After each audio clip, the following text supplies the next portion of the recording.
You already know what time it is. Welcome back into the NFL with AJL. We are here immediately after NFL Championship weekend. The NFC Championship game just concluded. You see some familiar faces with me in the studio tonight. Before we get going, y'all make sure to like and share wherever you may be watching this pod. You had plenty of choices to recap the championship games. Hit us on Spotify, Apple Podcasts as well. The link down below in the description is every bit of social media and podcast content at the NFL with AJL. Get in the comments and let us know what you thought of both of the games as we begin to chop them up. I've got Marcus Talk Sports and I've got Bryson Carver from Carving It Up podcast. Also, make sure to check out Marcus's show at Protect Our Queens. He's on the Give Us a Shot Network. Check out Bryson's pod at Carving It Up podcast. Gentlemen, welcome in. What an NFC Championship game. I officially hate snow games, but we're going to start with the NFC title game first. But first and foremost, how y'all doing tonight? Doing good, especially after those games. It was crazy action. I don't know if you wanted to get in Seattle and the Rams first, but you were talking before we went on air, but this has been one of the more entertaining postseasons we've seen in some time. Yes, agreed. It's a lot of games down to the wire, and we're just truly getting the best football possible, and it's great, man. Marcus, how about you, man? I'm doing good. Why are you anti-snow game, bro? 10-7 in the AFC title game? I feel like you're only saying that because it wasn't a snow game at first. I think if it was snowing throughout, you wouldn't have felt this way. You're We've seen probably some pretty great snow games, bro. Like, yeah. some really good snow games. I like if this game was in New England, like it was supposed to be, if they didn't freaking lose to the Raiders in Week 1, I think you would have come back and blizzard. like, oh, that'd have been it's a great snow game. You might have me there. Maybe I'm just a bit prisoner of the moment, but it kind of sucked to see that game unfold with the weather just affecting so much of it. And I don't know if the players were fully expecting that much snow to end up accumulating on the field. But either way, we had some, really solid conference championship games. Obviously, the NFC title game was a little more fireworks over the AFC title game, but we're going to start with the NFC first as we have the Seahawks survive the Rams 31-27. Seattle is headed to the Super Bowl. Second-year coach Mike McDonald, first-year quarterback and Sam Darnold. It's official. He is on a bargain of a deal. Bryson, I'll let you kick it off, man. What were your takeaways on this game? I can't not think about, and this maybe feels like an obvious takeaway, but the journey of Sam Darnold. This is a guy who obviously had all the measurables, the arm talent, the size, the whole bit at USC, ends up going to a franchise that, as we know, destroys all young quarterbacks, the New York Jets. Yeah. Carolina doesn't really work out, back up to Brock Purdy for a year in San Francisco. Evidently, the Minnesota Vikings thought they could do better than 14 wins, so they went with J.J. McCarthy, and I think it's safe to say the Seattle Seahawks are very glad about that decision today. Like, the knock on Sam the last couple of years was not necessarily just playing big games, but play against this Los Angeles Rams team. I mean, he had more interceptions than he had touchdowns in the three previous games leading up to this one, including a 4-pick game earlier this year. I think it was in like week 10, week 11. So for him to step up over 300 yards pass and make all the big throws to JSN, Kupp, Rashid Shaheed, to get the game started, I thought he was utterly sensational. I thought Clay Kubiak called a great game, really aggressive, working out of play action. And again, you got to feel great for Sam Darnold. There also is an element of, the great thing about the playoffs in the NFL, the fact that it is a single elimination type of tournament, is that eventually the bill comes due on your greatest weaknesses. And the Rams been a bad defense for 2 months. If you go back to that November game against Carolina where they gave up 31 to Bryce, from that point on to now, they've ranked somewhere around 26th, 27th in the NFL in terms of being a pass defense. And it almost cost them against Carolina in their first game. It almost by miracle cost them against Chicago, and it did cost them tonight. So it does, regardless of how great Stafford was and Puka and Devontae Adams and all those guys, eventually there's only so much you can overcome with in terms of that side of the ball being that much of a liability. But you just got to give credit to Sam Darnold. This is an incredible journey, and it goes to show you that talented quarterbacks, so much of your success is where you end up. Like I think Patrick Mahomes is a complete superstar. I don't think he has 3 Super Bowls if he doesn't end up with Andy Reid and the Chiefs. Like, that's just the reality of how this league works. Coaching matters in the NFL more than any other sport. So that's my takeaway from this game. 100%. Marcus? You know me, bro. There's always a laundry list of them. I don't understand why I think this way, but I do. I do want to start with the Sam Darnold thing because I 100% agree. Like, if we're going to sit here and talk about when I was on the show last, I said that Indiana was the greatest sports story we've seen in the last 5 years. Sam Darnold right now is saying, hold my beer, bro. I mean, to go from being, what was it, the 3rd overall pick back in 2018 to the New York Jets. He got ran out of there because of mono and ghosts. He goes to Carolina. He's the backup. They did a weird QB carousel thing in season with him and Baker. and Andy Dalton, I think, was in there as well as too. He ends up going to San Francisco. I came on this show and told you I thought that Sam Darnold would be better to start than Brock Purdy when they drafted him, or he's coming off an injury, something like that, the year after. I was wrong about that too. Apparently, I'm just wrong when it comes to Brock Purdy all the time. Fast forward now. He goes to Minnesota, wins 14 games, plays abysmal the last 2 games of his season there, in the game that would have given him the 1 seed, and then again in the playoff game the very next week. But now he's in the Super Bowl, bro. He's gone from a guy who we thought was going to be taking the Josh Rosen route, who is working at a bank somewhere right now, to now he's a win away from winning a trophy, winning the franchise their second Super Bowl in the franchise history. That's a really big deal when you think about who Sam Darnold is and the journey he takes to get here. And I, for one, I have to say, as like a semi Sam Darnold guy, because I was kind of a Sam Darnold guy in 2023, I'm happy for Sam. I got to be honest. I am happy for Sam. Speaking of the Vikings, though, yikes, right? Like, you won 14 games with Sam Darnold last year. You're pretty much one of the favorites to win the Super Bowl. Your season fall apart. And instead of bringing him back on what would have been a steal of a deal, you tried to go all in on J.J. McCarthy and Max Brosmer. Carson Wentz. No disrespect to J.J. McCarthy, because I do think that J.J. McCarthy has the potential to be a really good quarterback in this league. However, this just wasn't the year for J.J. McCarthy to be in this position. He clearly, couldn't finish games. He was unhealthy. When he was in games, he didn't look all that great. Max Brosmer looked even worse, and Carson Wentz somehow looked even worse than the two of them put together. And now you're watching Sam Darnold play in the Super Bowl while your season was over in October, maybe early November, definitely before Thanksgiving came around. I just don't understand, if you're the Vikings, how you can look at this, especially because Sam Darnold wanted to come back. It's not like Sam Darnold chose to leave. Sam Darnold wanted to be. He did. He wanted to be in Minnesota. And the Vikings said no. And I think that is going to be one of the decisions they're going to live to regret for as long as this franchise lives, especially for as long as Sam Darnold is playing this caliber of football in Seattle. Last but certainly not least, the Seahawks, I feel like, are what a lot of people thought the Eagles were supposed to be this season, right? For sure. This year, that's interesting. they're coming in off a Super Bowl, right? This is the vindication they got from a couple years ago when they lost to the Chiefs in the Super Bowl, coming off a season where the defense had 70 sacks, right? And for some reason, Jonathan Gannon just couldn't rise to the occasion against Pat Mahomes. Ironically enough, now he's my defensive coordinator, so we'll see how that goes. But they follow that up with a first-round exit. Then they win themselves a Super Bowl, and now it's another first-round exit. Yep. Everyone thought the Eagles were going to be what the Seahawks are, the most complete team of football, the best team of football, wire to wire. A guy under center who is obviously, at least on paper, playing like a top 5 guy in the position. 2 stud wide receivers, for sure. Jackson Smith and Jigba and Cooper Kupp. 2 stud running backs in Kenneth Walker and Zach Charbonnet. How many offenses have we seen in the last, let's say, 10, 15, maybe even 20 years can say, going into the Super Bowl, they have a top 5 wide receiver duo and a top 5 running back duo in the NFL? I don't think that's ever happened before, except for the Philadelphia Eagles. And we saw how that turned out for them this season.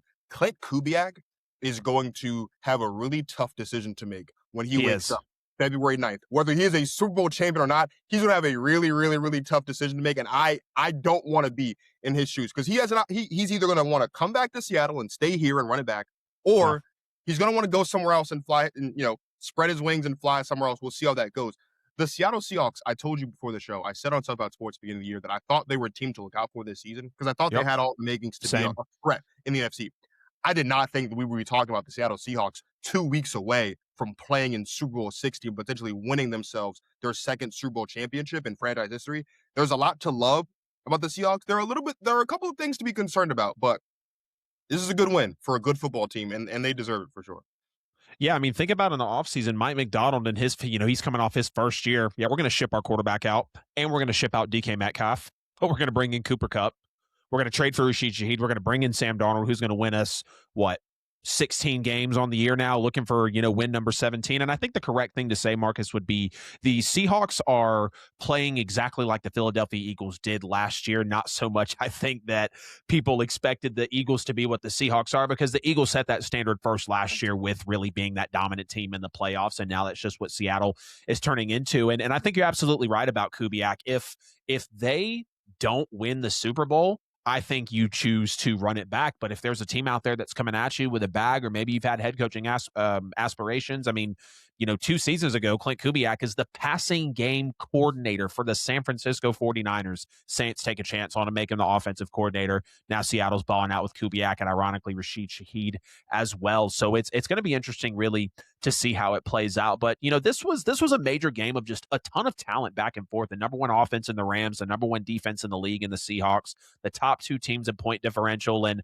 again, Seattle, the only team in the league that's top three in offensive and defensive scoring. And 1 yard and 1 point literally was what separated these two teams in their two regular season matchups. We saw all of the graphics that were rolling across the screen just to really show you how close this matchup was going to be. And man, as a Saints fan, every time I see Rashid Shaheed make a play inside of a Clint Kubiak offense, I'm just like, I really hope Seahawks fans are just, when they lay their head down at night and they say their prayer to the good man above, that they include the New Orleans Saints in that, having Clint Kubiak, a former Saint, having Rashid Shaheed, a former Saint, and they're just balling out, right? I love to see those guys in the Super Bowl. I was rooting for Sean Payton in the AFC Championship game because, they really helped form the Saints into what they are today. But you look at Matthew Stafford in this game too. I mean, elite arm talent, again, playing like a top 3, top 5 guy in the league. It's one of the greatest out there, no question about it. And this guy is just aging like fine wine in the league. Like, he gets better the older he gets. He is the MVP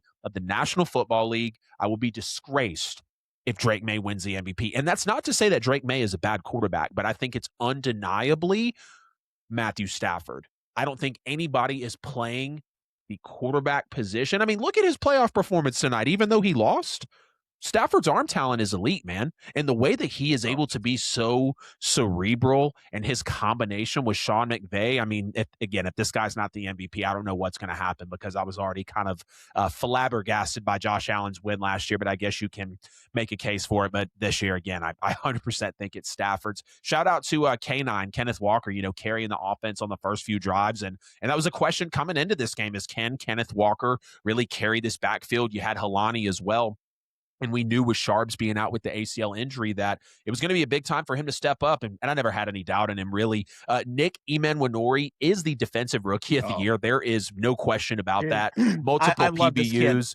Loved this kid at South Carolina. Loved him. Seattle stole him in the draft. 100%. He was great at South Carolina as well. And I think he was unquestionably the best safety coming into the draft. When you look at Reek Woolen, when you look at Nick Emenwari, when you look at Devon Witherspoon, that's 3 elite draft picks that were hit on by either Mike McDonald or Pete Carroll, and they're just now living in what they called the dark side on that Seattle Seahawks defense. And Nick E had PBUs on Nakua, Adams, and those plays literally kept points off the board. They stalled out drives. Again, that's a defensive rookie of the year. JSN, legacy game. That's your offensive player of the year. I definitely think that award is his to take home. 7 catches, 100 yards, touchdown in the first half. I mean, he had the one-hander on the sidelines, the big catch where he took a huge hit, held on to it, over the middle of the field. I thought that was a great throw by Sam Darnold as well. And, obviously the difference in this game was the special teams gaffe for the LA Rams. I think when you look at one point in this game that really flipped it, because Seattle comes out on the next play, throw a touchdown pass to Jake Bobo. That was actually his first catch of the season, and it's just a big moment for the Seahawks to really gain momentum. But this was just a vintage NFC title game, gentlemen. Darnold and Stafford, McVay and McDonald, just trading elite play calling and offensive drives to give us another game of the year performance. Like, we remember just a few weeks back when these guys were going to overtime, and it was the Seahawks and it was the Rams, and they were playing their lights out. And now they met again in the NFC title game, and they didn't disappoint. I got to admit, gentlemen, the referees were awful tonight. The referees were absolutely awful tonight. And y'all know I am not one to pin a loss on the refs. And that's not what I'm about to do here. But the more we see suspect officiating in big games, it's a disservice to the game. It's a disservice to the fans who dedicate time, who spend their hard-earned dollars on this to patronize this league, to make it the best sports league, arguably, on the earth, to make it as wealthy as it's been. You have the Reek Woolen taunting penalty, which I get it if you're going by the rule book, if you're going by the stigma, the standard that the NFL is trying to implement here lately. Like, yeah, they're going to throw that unsportsmanlike for taunting, but it's the NFC Championship. Like, they're playing at home. Give the guy a break. You're getting calls like that as the home team, and that would have been a 4th and 12. Again, I thought it was a very soft penalty. And then you're targeted on that touchdown pass the very next play by Matt Stafford to Puka Nacua. That was really heads-up coaching. I thought that was a really cerebral moment by Sean McVay. Like, that guy just got flagged for kind of a ticky-tack penalty, so he's emotional about it, and then you're going to send arguably the best wide receiver in the NFL, a top 3 one in Puka Nacua, out on a 34-yard fade towards the pylon, and Stafford's going to drop it in the breadbasket, and the Rams are right back in the game.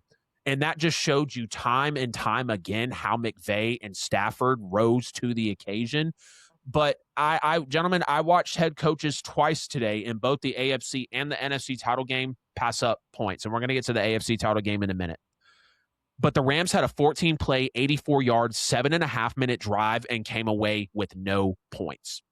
You don't have to be driving down the field for a Hail Mary. You can drive down the field for a field goal. Now, it was still sticky because you had no timeouts. I thought the Rams burned their timeouts pretty early to kind of void themselves a chance of a comeback, but Seattle was putting the ball in play to where, they had to burn them. But why not take the points there? It would be a 1-point game at that point, and I get it. They had converted on 4th down earlier in that drive, so Seattle really wasn't stopping you.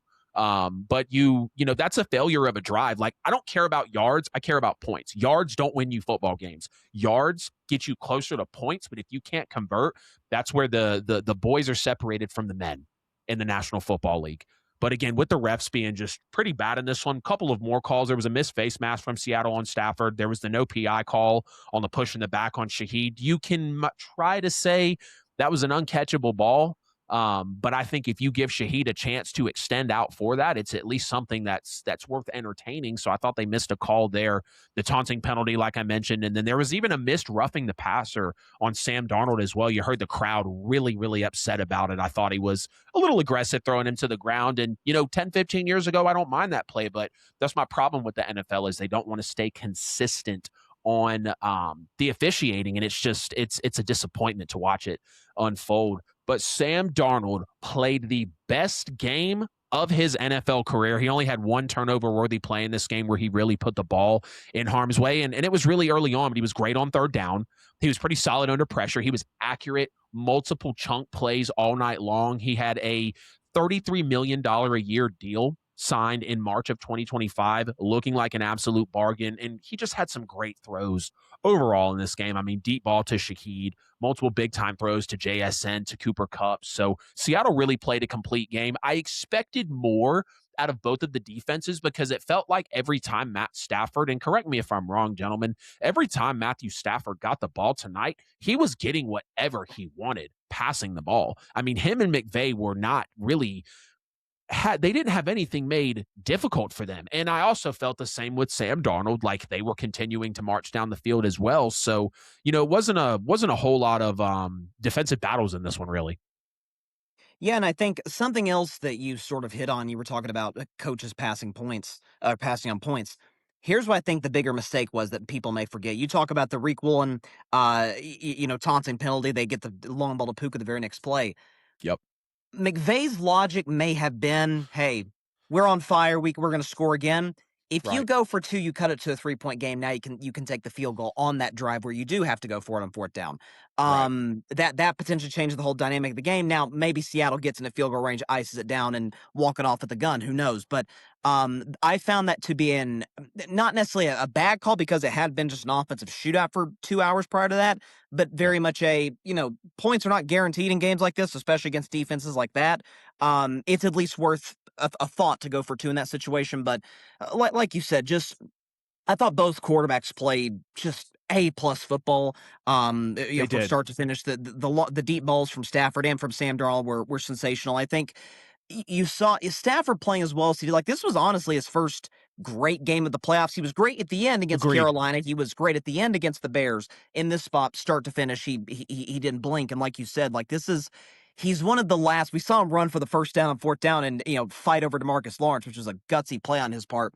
But he's kind of the last of a dying breed of quarterbacks that are just kind of pocket generals. And for him to do it the way that he's done it, you can say he's got the weapons, but when you're facing a defense like that on the road, he probably can't hear anything whatsoever. They're obviously going silent count the whole game. I wasn't really impressed by Stafford. And in the case again of Sam Darnold, this goes to show you, man, when talented people get an opportunity with other talented people like a Mike McDonald, like a Clint Kubiak and others, balls in their court, and Sam Darnold absolutely showed up in this game. Like you said, Minnesota's really regretting that big time, and Seattle got an absolute bargain. They gotta be. Marcus? I think, I mean, the Rams are. I worry about the Rams. I do. Like the future of the Rams does concern me. Matthew Stafford does not have many days ahead of him. I Yeah, don't like. It was a big thing this year whether or not Matthew yeah. Stafford was coming back. I can It only was. imagine it's gonna be exactly the same thing. Now, Mhm. Matthew Stafford, given the kind of quarterback he is, given the kind of competitor that he is, this is obviously the healthiest season he's had in quite some time. Like even going into last year, he wasn't completely healthy. The year before that, coming off the Super Bowl, wasn't completely healthy. So it's like, where are we as far as like mileage that's left on the tires as far as like how often can he play at this level, right? He is Yeah, going to win the MVP this year. So maybe that does give him a little more juice to maybe want to come back and show one that this wasn't just like a flash in the pan season, but he really still does have this caliber of talent and this caliber of ability left in his career. But I wonder what the future of the Rams holds because their backup is Jimmy Garoppolo and Stetson Bennett. yeah. Neither of those guys are going to be able to maintain this high level of excellence that the Rams have maintained since Stafford's been there. They've made the playoffs Agreed. every year except for one, right? They've been now in two NFC Championship games up to this point with Matthew Stafford, been to and won a Super Bowl a couple of years ago. You're Yep. not going to go from Matthew Stafford to Jimmy Garoppolo or Stetson Bennett and Right. expect to keep that same level of excellence. You have to also remember, too, Devontae Adams quietly still a top 10 receiver in the NFL, in my opinion. He's also getting a little bit older, right? So how many more times are we going to see the Rams have a legitimate crack at it and continually be not Yeah, just one of the best teams in the NFC, not just be one of the most dangerous teams in the NFC, but be one of the best and most dangerous teams in the NFL, right? We yeah. love to talk about the fact that Sean McVay turned 42 and he's one of the best young coaches in the NFL. For Sean sure. McVay contemplated retiring after the Super Bowl 4 years ago. He Yeah, contemplated retiring at the age of 36. He yeah. contemplated retiring again, I believe, a year or two ago. Like, this isn't just a conversation about, well, is Matthew Stafford coming back? And if not, what's the succession plan? How many more years is Sean McVay going to want to continue to play this? Not because he's losing his love for the game, not because he Right. can't do it, but simply we saw the man win a championship and say, I'm good here. Like, if Yeah, this is it, yeah, I'm good. And there's no yeah. better way to Because go that's off into that's the the sunset, promised land. obviously, Every coach just obviously. wants one. But they keep getting closer. Like, they keep Right. getting there. We see a lot of coaches and we see a lot of teams kind of get to the Super Bowl, and it takes them 5, 7, 10 years just to even make Yep. it back to a conference championship game. Yep. The Rams have been a mainstay. Every year when we talk about teams that can compete for a championship and teams that can compete in the NFC, the Rams have always been at the top of that list. When we Yes, they talk have about been. teams who can be threats to the Eagles in the NFC, whether Eagles fans love it or not, the Rams have always been at the top of that list. That's because of who their coach is and who their quarterback is. All that goes away if one or both of those guys don't come back next season. Am I saying they won't come back next season? No. Am I saying they shouldn't come back next season? No. But what I am saying is both of these guys in the last 4 years have either contemplated retirement or their futures have been in legitimate question for one reason or another. Like it was right there. You had it. You know what I mean? And it's not Mhm. necessarily like Mhm. we can look at the muff punt. We can look at the decision to go for it on fourth down instead of kick the 3 points. We can look at the timeout usage down the stretch in the fourth quarter. We can look at all these different things that kind of point to maybe how this outcome could have been different. But at the end of the day, they were in the NFC Championship game. And Matthew Stafford played the best season of his career post prime, outside of his prime. That never happens. The Rams, as great of a season this is, I think the Rams are going to be one of the teams that have a lot of questions to answer. And I Mhm. don't think they have a lot of time to do it because they're going to run it back. They're going to want to figure out what that looks like and what they need to adjust in order to this time next year, us talking about them playing the game in 2 weeks and not having their season early ended 2 weeks before maybe they want it to be. I think Yeah, one thing hell. too for the Rams is, I think they go strong on the defensive backfield in the draft. I think there's no question about that. That's the weakness because you got two excellent pass rushers, two Pro Bowl guys, in Jared Verse and Byron Young. Shout out to Byron Young for the Volunteers. But I think the main thing for LA, because you talked about the futures of Stafford and McVay, there's an element of okay, 2023 we lost by a point to Detroit in the wild card. Last year they came closer than anybody, as we all talked about all offseason, to beating the eventual champion Eagles before Jalen Carter saves the day, and then obviously come very close today. Like I think there's that natural progression. Okay, we've gotten a step closer each and every year. It's only a matter of time before we get an opportunity to break through again and win a Super Bowl. My question is, do you think? And either you feel free to answer this question. Do you think it's on the board they pursue Joe Burrow this offseason? Because I think that's not out of the question. No, I think, and I was about to say, as Marcus had finished up his take, I think Stafford's still in his prime. I think Matthew Stafford, with the way he's playing right now, he probably has 2 more years of this level of play. Then he'll start to probably slip to a 10 to 13, maybe 12 to 15-ish top quarterback in the league, to where he'll still be able to go and win you a game, but he's not going to be the Matt Stafford that Sean McVay traded for. And that doesn't mean that they couldn't go and win another Super Bowl. It's going to be somewhere in between, like, kind of in the state of where Drew Brees and Peyton Manning were at the end of their years, but I don't think Matt Stafford would have as much of a fall off of passing the football, because I believe his arm talent, again, is up there with the Marinos, the Mahomeses, the Josh Allens, the Aaron Rodgers of the world. And I believe he would keep his arm strength through his career, because he's never really had any major injuries to really, jeopardize that. So I think Stafford's still in his prime, and I think it would be crazy if they were really looking at Burrow. I could see Burrow on the move for sure, because of how things are really shaking out. And it's just, how long do you continue to last with a franchise that just doesn't seem like they're serving you, or at least not spending their money correctly? But Joe Burrow's also a really loyal guy. I believe that he would like to be a Bengal for life, and I could see him suffering out some consecutive 5 to 7 win years if that's what it took to go to the promised land with the right coach, because I don't think Zach Taylor's the guy. That's a fair question, but something you mentioned about, I do think Stafford's. I mean, listen, the man threw 46 touchdowns this year and is probably going to win league MVP. So it's hard to not call that part of his prime. Here's the thing, though: if you think about even some of the greatest, some of the Mount Rushmore caliber quarterbacks we've seen, the fall off, to loosely quote Max Kellerman when he was wrong about the Tom Brady cliff, right? It's been a cliff for some of these guys. Peyton Manning goes from 37 touchdowns in 2014 to 9 in 2015. Now he won the Super Bowl because of that no-fly zone defense. But you think about even Tom Brady. I know there was some family stuff off the field, but he goes from second for MVP to leading an 8-9 Bucks team limping into the playoffs. Aaron Rodgers wins league MVP 2021 and has, at that point, the worst year of his career, 2022. So once you hit that 38, 39, 40 part of your career, the fall-off could be instantaneous almost. And Very so true. I'm not saying that's going to be the case for Stafford this year. I'm just saying that that's something that the Rams, you're never guaranteed another shot than what you had this year with this team, because as we know, the NFL's a year-to-year league. I mean, look at the Lions, Ravens, and Chiefs. We all thought they'd be contenders, and they were all terrible. So that's the story of this league. It's a year-to-year league. Yep. Marcus? I don't know if I'm going to say Matt Stafford's still in his prime. I don't know if I can go that far. I understand the logic. I get it. He's going to win an MVP, and it's hard to win an MVP when you're not in your prime. I do understand that. But, like, Matthew Stafford, like, I love Matt. And it's against my religion as a Packers fan to say nice things on Matthew Stafford. Believe me, but I watched the man for as long. But I've watched the man for as long as I've been alive and watching football. Like, I've watched him play really good ball, and I've always, as most people believe, that, like, dude, like, if he just wasn't in Detroit, like, man, he'd get a lot more love. Yeah. I worry that we are starting to revise the reality of Matthew Stafford's career. I do think we're starting to do that. That is not necessarily completely in relation to the fact that I don't think he's in his prime. I don't think Matthew Stafford's still in his prime, because I think, like, I watched Matt Stafford do things in Detroit even before he got traded to LA. He still hasn't done yet. Part of it's because he's older, right? Part of it because he has been dealing with a couple of injuries in LA. So there are some things he's just physically not able to. Like, I watched the man throw a touchdown with his arms dropped 5 inches below where it's supposed to be, right? Like, we saw these things, we loved him for it, right? And we looked at him and we said, yo, this is a guy that if you get a couple things around him, maybe he can compete for a championship. Now he's got more than just a couple of things. He's got a lot of things around him. He's able to compete for a championship.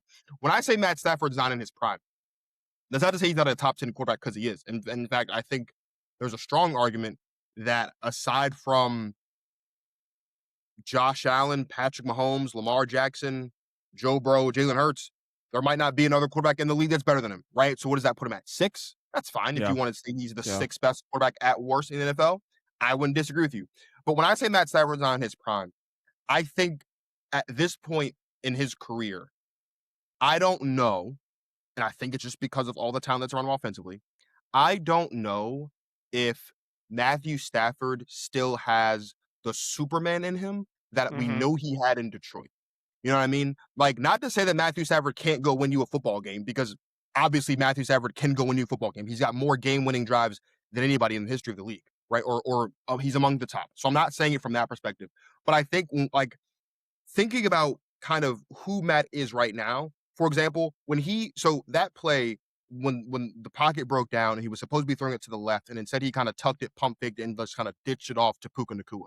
Yeah. 4 or 5 years ago, he would have tucked it and ran, and he Yeah. probably would have scored a touchdown. On the 4th down play, when kind of they dropped 9 back and only rushed 2, and there was the backer right there on like the 2-yard line, a couple years ago, he runs for that and he probably scores.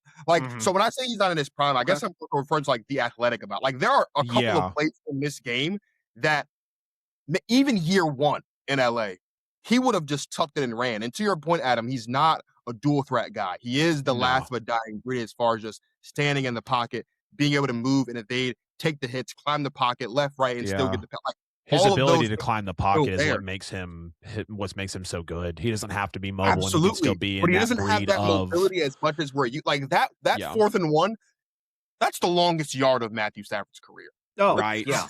100%. But like again, 3-4 years ago, he tucks that and it's no brainer. It's a first down. And so I think that component of it, where now like he is relying a little bit more on his arm. Not that that's a bad thing, because he's got one of the best arms I've ever seen. That's what I mean when I say he's not in his prime. I think there are just a couple plays where he is a bit restricted. It's because he's older. It's because he's dealt with a couple of injuries in his career since he's been in LA. And the last thing I'll say on it is I think if you bring Matthew Stafford back next year in LA, obviously Sean McVay comes back, right? You do what we're talking about, Bryson, and they beef up that defense. As good as the Seattle Seahawks were this year, and as likely and as much as I think they're going to win the Super Bowl, I don't know definitively how many teams are absolutely better than the Rams going into next season. Because the Seahawks weren't like head and shoulders above what was the big talking point going into the season? They were a yard and a point separated through 2 games this year. Like that was the thing. Like they were right there. Like it was a really weird 2-point conversion call in that game that really dictated. That was weird. It was a really weird, like I understand went off Jared versus helmet. Yeah, like I understand why they called it, but it was a really awkward call to make. That call goes differently. This game's in LA. The Rams probably win that game, and they're in the Super Bowl in 2 weeks. So like that's how close these two teams have been this season. Matthew Stafford is not in his prime, I don't think, athletically. He's still one of the best in the business. That's fair to say. And he is still, I think, again, a guy that if I need a drive to go win me a football game, I want him on my side. Oh, yeah. If they had one timeout, that just one time. If McVay doesn't call that timeout to buy some time about whether or not he can challenge, the Rams win that football game, 100%. Because they don't have to spike it that first time. They call that timeout, and if Pookie gets out of bounds or not, they can still spike it that second time. And I think we're having a completely different conversation. At the utmost confidence in Matthew Stafford, I just don't think he's in his prime yet. Real quick, Adam, let me make this point, because I think Marcus will like this.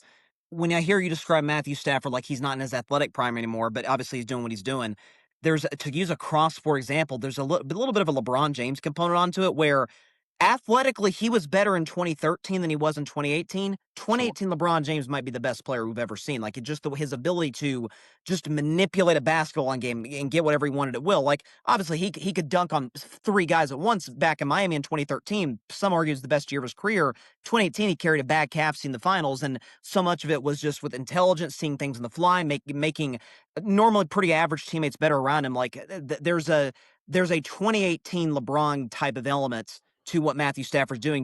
Brady even mentioned during the broadcast, like when this is year 17 for Stafford, like all the answers to the test. It's just about whether you can execute it. And by and large, the season he did. They just got stopped in that 4th down. But I think that's a fair point you make. Like he's not able to do physically what he wants to, but what he lacks in physical ability, he makes up for in his emotional intelligence and seeing what he sees on the field. There it is, 100%. I thought Matthew Stafford made some very elite throws tonight, and I think if just a couple of plays go their way, like Marcus said, we're having a different conversation. But obviously, you are made and broken by your mistakes in the NFL. It is a game of inches, and that's what makes this game so exciting to cover and recap.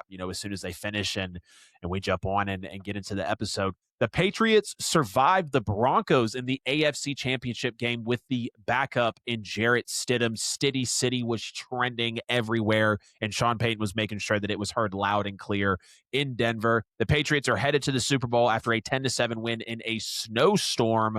What a game. I don't like snow games. It was an interesting one. Marcus, I'll let you kick this one off. What were your takeaways here? Oh boy. So first of all, I just would like for us to start this notion that the Patriots have had a cakewalk to the Super Bowl. It's not based in fact at all. And I feel like this is the world we live in now. Stephen A. Smith or someone on TV says something and everyone just runs with it without actually doing any fact checking. So far this postseason, the Patriots have beaten the Chargers, the Texans, and the Broncos, who were all top 5 defenses in the NFL this year. It's never been done before. Never in the history of the NFL has a team beaten 3 of the top 5 defenses in the postseason and made it to the Super Bowl. Then you add on to the fact they're playing the AFC title game on the road in the snow. They won that game too. And it was a very sloppy first half for them, and somehow an even sloppier second half, and somehow they were the only team to score in the second half. So let's back up with this idea that the Patriots had a cakewalk to the Super Bowl. That's number one. Number two, all of that, the fact that they played 3 of the top 5 defenses in the NFL and to make Super Bowl, I think is what makes this postseason run that much special because Drake May hasn't looked like an MVP candidate at all through 3 games. He's looked terrible. Okay. He has looked terrible. He has not looked, though, like an MVP candidate. He had 86 passing yards in the AFC title game. It was snowing, Marcus. It was snowing, Marcus. He looked awful when it was sunny outside. Don't give me that. He didn't look good when the sun was up. He was sacked more times than he threw a completed pass. Yeah. His completion percentage was in the postseason been down 13% for the regular season. He's averaging 2.5 turnovers a game this postseason, and somehow the Patriots are playing in the Super Bowl. Drake May has one more opportunity to play MVP caliber football, and it's going to be in the biggest game of his life against another top 5 defense in the NFL. If the Patriots somehow win the Super Bowl, this 100% will be one of the better postseason runs, and I think we're not giving them the credit for that because of the schedule that they faced in order to get to the postseason. That's a different conversation for a different day. Speaking of winning a Super Bowl, this one might be crazy. I don't care. I believe it, and I have all the numbers to support it. A Super Bowl win for Stephon Diggs easily makes him one of the best wide receivers of his generation. Let's just name some of the wide receivers in his generation, right? Devontae Adams is one of them that comes to mind. Another guy who does not have a Super Bowl. We can talk about a guy like an A.J. Brown who has been to and won a championship. We can talk about a guy like Tyreek Hill who has been to multiple Super Bowls, right? And won 1 or 2 of them, right? Stephon Diggs has quietly been one of the best receivers of this generation. He's been to 3 conference championship games now. He went to 1 with Minnesota. They lost that game. That was a Nick Foles year, right? Then he went to 1 with Buffalo. They lost. That was the first matchup between the Bills and the Patriots, or the Bills and the Chiefs. Now he's here with the Patriots, and they won this game. And there was a point in this game when he tied Devontae Adams for the most receptions in a postseason career without a Super Bowl appearance. Now he's playing in the big game, and he's got a pretty good chance to win it. A Super Bowl ring, especially if he gets one before Devontae Adams, and Devontae Adams is clearly a superior guy between the two of them, puts him in a top conversation where we can legitimately talk about him as one of the best receivers of his generation. Last but certainly not least, it was a good run, Buffalo. You guys had it for, what was it, 6 years, 7 years, however long it was. They were just winning the AFC, rattling off. That's done. That's done. The Patriots run the NFC, or the AFC, again. The Bills interviewed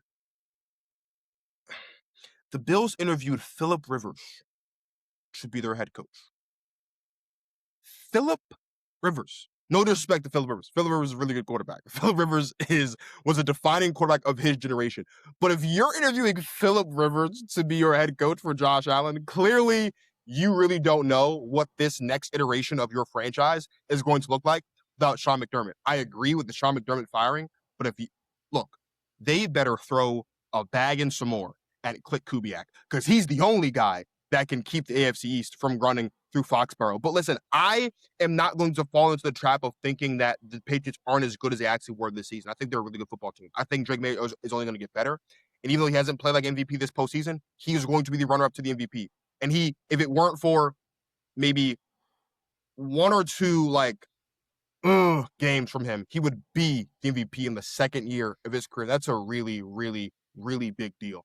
I think the Patriots have a lot to build on moving forward. I think this defense is going to get better. I think this offense is going to get better. This team has been created by their defense, but there's a lot of potential with their offense between Kayshon Boutte, between Travion Henderson, Obviously, you still have Ramondre Stevenson. Like, there's a lot to love about this offense moving forward where they can kind of supplement this defense. But then again, we watched the greatest quarterback of all time get carried to a lot of Super Bowl wins off the strength of really good defenses. So it wouldn't be the first time we've seen the Patriots run the AFC East off the strength of great defense. I think the AFC East is once again going to be back into the control of the New England Patriots. And I love that because once I love Josh Allen, I am getting sick of the excuses that are being made for Josh Allen and the Buffalo Bills. You are not going to sit here and tell me that I'm supposed to be just feel bad for Josh Allen crying in the post-game presser when he turned the ball over 4 times in the game. You are not going to sit here and have me believe that his team failed him by giving up 30 points when he turned the ball over 4 times in the game. This was supposed to be the year that Josh Allen just la-di-da his way into a Super Bowl, right? What did I say, Adam? What did I say? I said, you can't do that. That's not how this works. Yeah, correct. Patrick Mahomes isn't there. Yeah, Joe Burrow's not there. Yeah, Lamar Jackson's not there, but he's not playing them. He's playing the defenses. And the same murderer's row of defenses that he couldn't beat, Drake may beat. And I love Josh Allen. I think Josh Allen's the best quarterback in the NFL.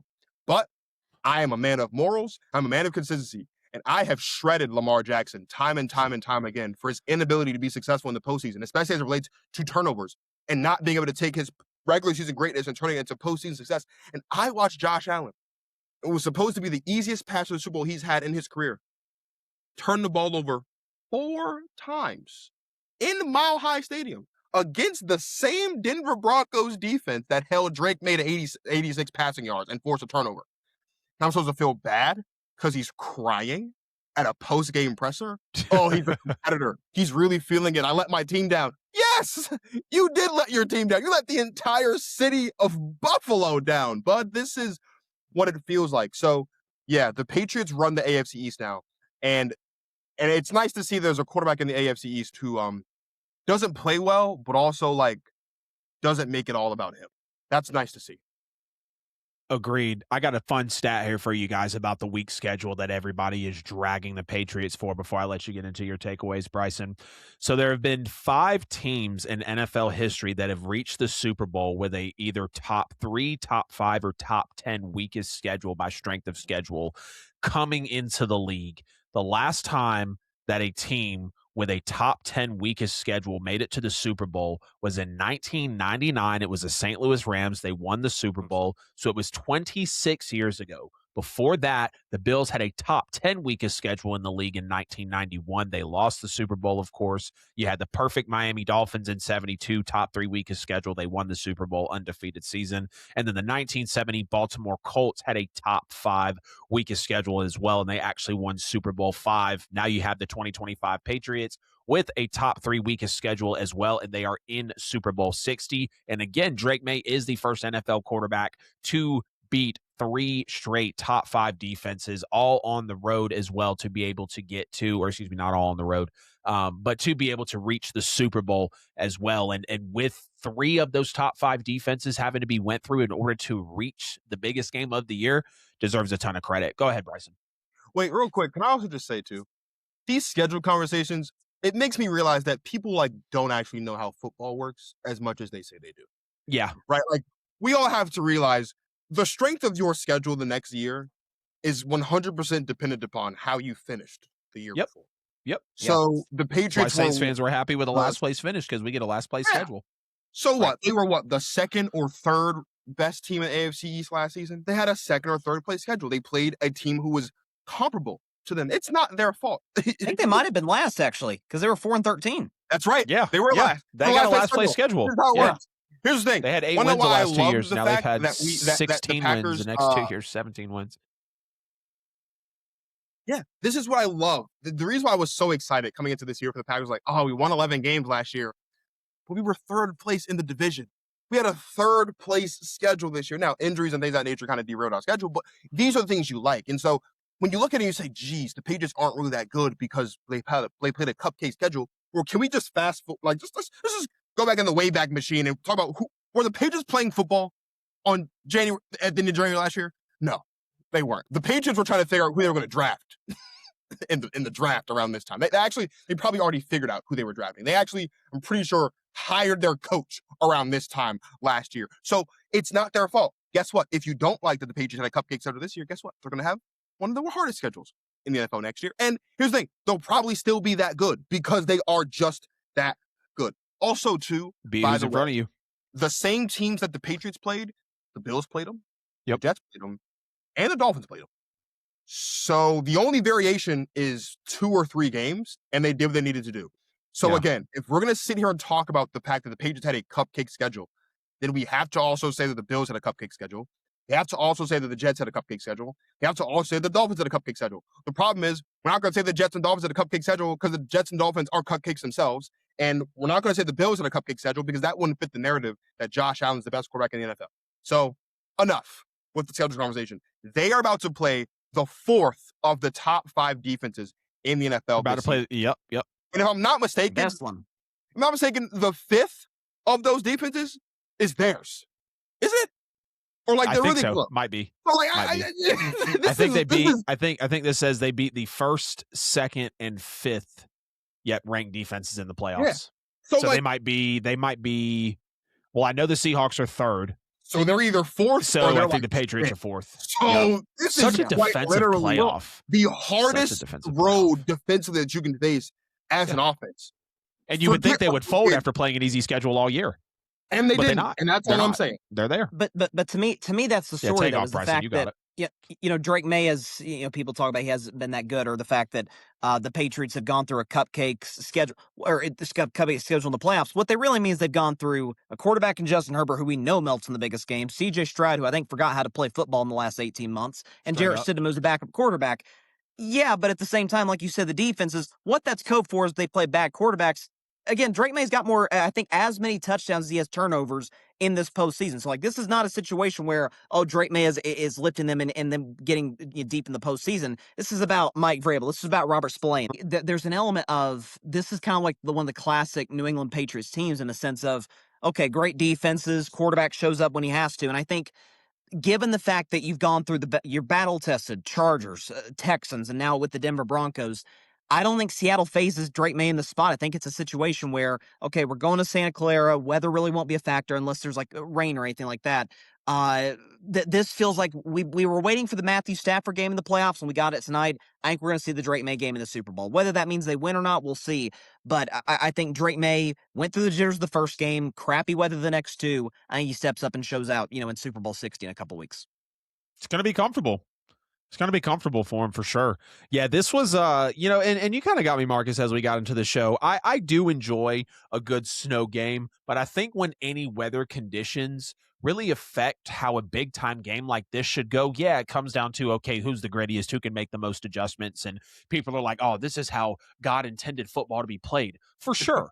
And it's not that I want everybody to be in a dome, but do I want you slipping and sliding in a 10-7 score in an AFC Championship game? Yes, I understand that the Broncos were rocking a backup quarterback, and some of Sean Payton's play calling will be discussed here in a moment, but the weather still played a major part in this one. And, I got to say as well, with how the Patriots have turned it around, this gives me so much hope as a Saints fan. New Orleans Saints fans should be actually pretty happy after the AFC Championship because the Patriots scored their quarterback and coach within 2 years of really getting into a rebuild. They face a very easy schedule that they did what they had to do. They're playing tough playoff opponents to get through to the Super Bowl, and now they are riding a wave to the biggest game of the year. Saints have a solid head coach in Kellen Moore. We saw what Tyler Shuck was able to do in his first few games as a starter in his rookie year. So when you look at also like even the Seahawks that are in the Super Bowl as well, second-year head coach, first-year quarterback in Sam Darnold, who of course has been in the league for 8 years now, so he's a veteran, but we know he's been a journeyman. A lot of people were wondering if he can make it happen when you have a solid offensive coordinator in Clint Kubiak, and you're able to call plays at a high level. You're able to turn that rebuild around. You're able to have a great defense support you along the way, and I just see some similarities in the Saints. They had a defensive turnaround. Kellen Moore's an offensive-minded guy who calls plays. Tyler Shuck is looking very solid. The Saints had a great draft class coming out of 2025, so it just shows you how quickly things can be turned around in the NFL if you hit on your coach and if you hit on your quarterback. And I thought the Broncos were going to have a chance, speaking of quarterbacks, to win this game with a backup quarterback because early on, like first quarter, most of the first half, this was all Denver. Jarrett Stidham had a 54-yard bomb that really gave a lot of hope to Denver's case of winning the ball game. I mean, it was huge because he was heavy under pressure on his first two dropbacks. Then he had an errant throw. So Sean Payton just calls a simple go ball route to Marvin Mims, and Stiddy settled into the pocket without pressure, delivered that deep ball. And you knew this game was going to be a very big test of Sean Payton's coaching. And he showed his hand early on with the quarterback draw from Jarrett Stidham actually on the option play. And it took just, one drive for Stiddy to really settle in and give the Broncos a real chance to advance to the Super Bowl. Yeah, he started 0 of 3, but then he went on a run of 6 of 7 passes completed. He had a passing touchdown as well. And again, first quarter, all Broncos. Patriots had 12 plays for 12 yards and absolutely no rhythm. But when I take a look at Sean Payton not taking the field goal on the 4th and 1 inside the red zone, and then Will Lutz misses the field goal in the game as well, that's a 6-point swing that could have went in the Broncos' favor. And I've always said Sean Payton only loses when he beats himself in terms of high-stakes games because he's now 1-3 in conference championships. Last conference championship game that Sean Payton was in, which was the NFC Championship game with the Saints, with the horrendous no call, he had some questionable play calling there. We've seen him in other games of this season just fall in love with screen passes and play call his way out of a win. And I kind of think that's what we saw here with that attempt on the 4th and 1, and just really how multiple times in this game, the Broncos were just not able to get anything going. I don't think Sean Payton adjusted well. And I get it, the conditions. I get it. You are with a backup quarterback, but he seemed formidable. And, he even said, I don't think the quarterback is going to be the issue. I think it's going to be, can the rest of this team do their job and stop worrying so much about the quarterback position, which again, for the most part, until it came off the wheels and just there was no offensive production, I felt like Stidham was doing the best that he could. And Denver was even doing an excellent job in the trenches outside of running the ball, pressure on Drake May, protecting Jarrett Stidham. Like, they had a solid game plan, and I just thought they were really out physicaling New England and just playing a solid brand of Denver football, really controlling those trenches. Now, I thought the backwards pass turnover was horribly officiated. That should have been a touchdown for the Patriots because they played the play out. He picked it up, ran it into the end zone, and when you saw that it was a backwards pass, why does a play that's getting recovered on a play that you let run, you didn't call it dead? Why is that not points awarded? Why is that team not rewarded for continuing the play on? Because you even had the referee going down, about to call a touchdown, like he's making sure he's crossing the plane, and he's looking back to look for the call. And they're saying, okay, yes, it was it was a backwards pass, which is a fumble, so you did play it out correctly, but we're still not going to give you the points. If I'm a Patriots fan, I'm pissed about that. Even though I'm going to the Super Bowl, that was 6 points, inevitably 7, maybe 8 if you go for 2, taken off the board. Again, but I thought Stiddy was good in the first half, and Sean Payton coached well. He didn't make things too difficult for him. But New England's first half was just not very solid. 4 first downs, 72 yards, sacked 3 times, 29 passing yards. That was the lowest of the entire season for Drake May with first half passing yards. And Jarrett Stidham was just genuinely playing better than Drake May in the first half of this game. But as the game went on, I thought there was great adjustments by the New England defense to finish the half as well. The Broncos' first 4 drives gave them over 120 yards, and their final 3 drives gave them 24 yards exactly as they finished it out.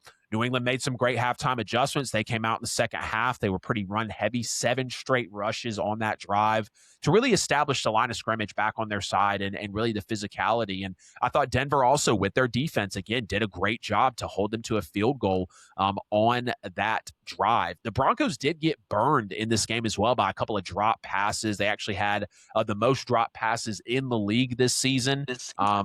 Yep, it was tough. It was very tough to see because you drop passes and you're leaving yards on the board or yards on the field. You're leaving potential points on the board. And when you look at being able only to score 7 points in an AFC Championship game, you need everything that you can get. The Broncos had 8 yards in the third quarter of this game as well, ran 4 total plays, had the ball for the final 11 seconds of the third quarter only. I mean, New England held the ball for 13 and a half minutes, almost 14 and a half minutes, if I'm not mistaken, of the third quarter. And that's really where New England made their way back into the game and, really just took it for the win. And they ran the ball well, through the second half as well, really wear down Denver. with the weather conditions. It wasn't conducive for either team. But the Patriots kind of threw it back to the Bill Belichick days. Like, hey, if the weather's bad and we know we're wearing you down, we're just going to continue to run the football over and over and over again. But the 4th and 1 call again from Sean Payton early in the game to go for it instead of taking the 3 points, that just loomed absolutely large when you're down 10-7 most of the second half. And then the backup quarterback effect comes in. You see the fact that Jarrett Stidham hasn't started a game in over 9 days. I think that was the magic number there. Hadn't thrown many passes in that time. And it was either a bad play call by Sean Payton or an awful decision by Jarrett Stidham to throw the go ball on the interception with 2 minutes left in the game. Clearly the Patriots are going to be advancing to the Super Bowl. But Drake May's rushing ability, Marcus, I know you're talking about Drake May's passing yards in this game, but his rushing ability was really the MVP aspect of the game for the Patriots. 7 carries, 6 of them for first downs, 68 yards, and a touchdown. Now, those were before the kneel downs, which I think gave him 65 yards exactly on the game. But again, we talk about it. The Patriots faced a simple schedule, but they had to play high-level teams to get to the Super Bowl, high-level defensive teams at that, and they're going to have to play an absolute juggernaut in the Seattle Seahawks. I also don't know if you know this, guys. The Patriots are now 10-0 on the road this season. Wow. And that, yes, 10-0 on the road in the entire season, which is an NFL record. It's absolutely huge to know that they were on the road for 10 games and went undefeated and were able to make it to the Super Bowl. They're the first team ever to reach a Super Bowl after losing 13 games the prior season. I mean, Mike Vrabel also has the opportunity to be the first ever head coach and former player to win a Super Bowl with the same team. He'll be the 8th head coach all time. He is now the 8th head coach all time to take his team to the Super Bowl in the first year of coaching. So, when you just look at how quick things can happen with a turnaround, I mean, winning 8 games in a span of 2 seasons, and now you have won 16, 17 games, I think going for the 18 wins on the year to win a Super Bowl. Guys, before we get out of here, are there any, closing remarks of just a really solid championship weekend, even though I'm still pissed about the snow in the AFC title game, to be honest with you? I gotta admit, I'm with you on the snow. Listen, it's aesthetically pleasing. I get that, and Marcus pointed out earlier, like we've gotten some good snow games in the past. I can think of. I mean, last year with the Rams and the Philadelphia Eagles, Saquon Barkley running in the snow. That's kind of the iconic moment we remember. Yeah, that By was and very large, iconic. I mean, there's a reason that they put the Super Bowl in Santa Clara or Los Angeles or Miami, New Orleans, like either indoors. I mean, the one year they had it in New Jersey, Seahawks and Broncos back in the day, didn't really hit the same. So the NFL doesn't want weather conditions to be a part of the biggest game. So I tend to agree with you, Adam, in that regard. But listen, I think in a league where it is very much, I think we've seen this trend over the last decade or so, a more offense-centric league, 2 defensive head coaches in the Super Bowl. So kind of a win for some of the younger guys on For the other side sure. of the ball, like a Mike That's a Vrabel, great like a point. Mike McDonald.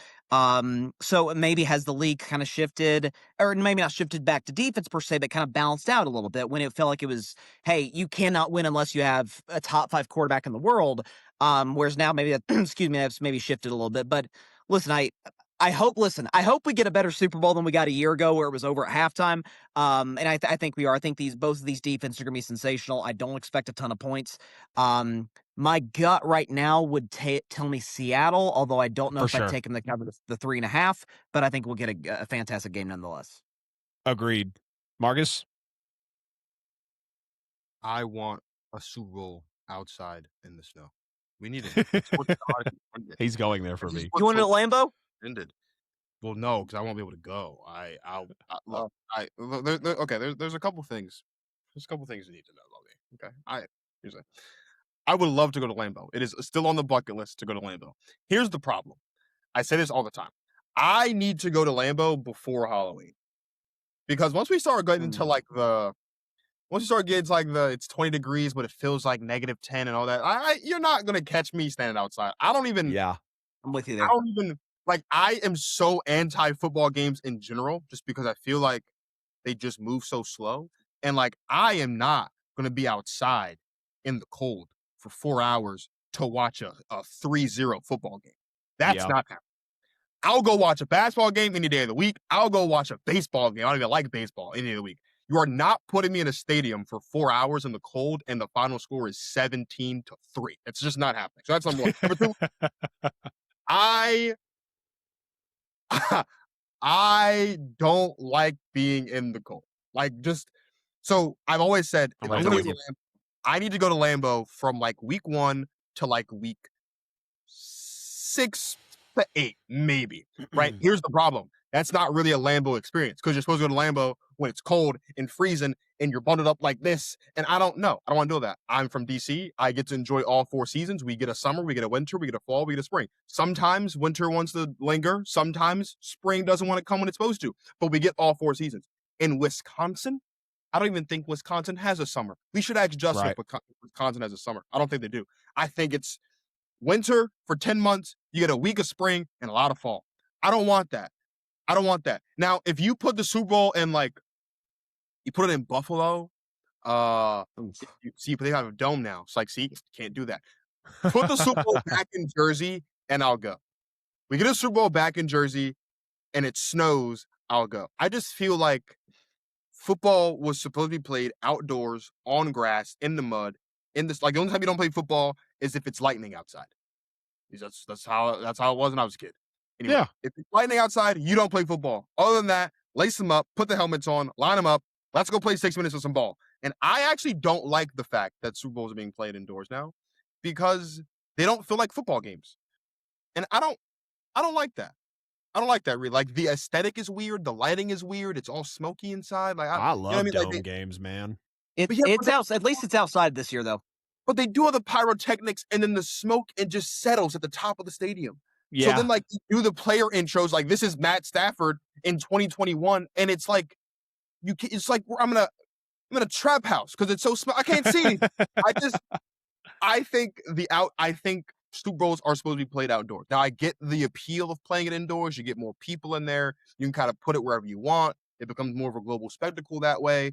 You can guarantee people are going to come no matter what the weather is outside because it's not going to be that inside. But this is not the way that God intended the sport to be played, is all I'm saying.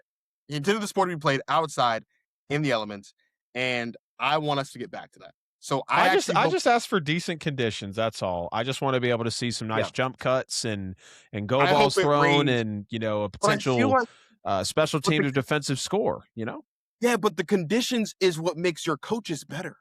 Yeah, that's fair. That's now fair. You got to adjust. Adjustments, yeah. Yeah, you're not really making adjustments when it's 75 and sunny outside. You know what I mean? I mean, you are, but not when you're we got to change. I'm weird. I love the stories when they play in Green Bay and they're like, oh, the players are changing the spikes on their cleats and all this stuff because they need to. I just love I love hearing the nuances of the game. I feel like are stripped away from just playing in the dome when I know that I can drop back and just hurl it 60 yards and someone's down there to catch it. I guess I don't know. And if not, there's gonna be a crappy flag to give me the yards anyway. I want before I am called away from this planet. I want to see a true in the elements Super Bowl. That is what I want. We'll get one. The government needs to press the button on February 8th. That is what I want. I want to see a legit element football game played around a champion. Let's put it in Pittsburgh because God knows the Steelers ain't gonna be sniffing one anytime soon. I'll tell you that right now. Yeah, that'd be a great idea. All right, fellas, that's gonna wrap up the championship game reaction weekend. Bryson, I know you got to run, so plug yourself before you get out of here, and Marcus, you'll do the same. Yes, sir. You can check out Carving It Up every Monday, Wednesday, Friday at 6 p.m. Eastern, 3 p.m. Pacific time. I'm on YouTube, Twitch, X, Instagram, Facebook, anywhere that you're able to catch any sort of streaming platforms. I'm on everywhere you get your podcasts, obviously, Apple, Spotify, the whole bit. Adam, appreciate you having me on. Marcus, great stuff. Love to collab with both y'all in the future. And have a great night, and here's hoping for a great Super Bowl. 100%. Hey, guys, y'all make sure to check him out. He's one of the most consistent creators out there. I love his energy. Marcus, plug yourself before we get out of here, bro. Marcus.talks.sports on all the things. That's all I got. at NFL with AJL on all platforms. Link is in the description. Like and share before we get out of here. Please subscribe on YouTube. Hit us on all socials, all three of us. Get in the DMs. Hit us in the comments. We love engaging with y'all on social. As always, we love y'all. We need y'all, and we will see you in the next one.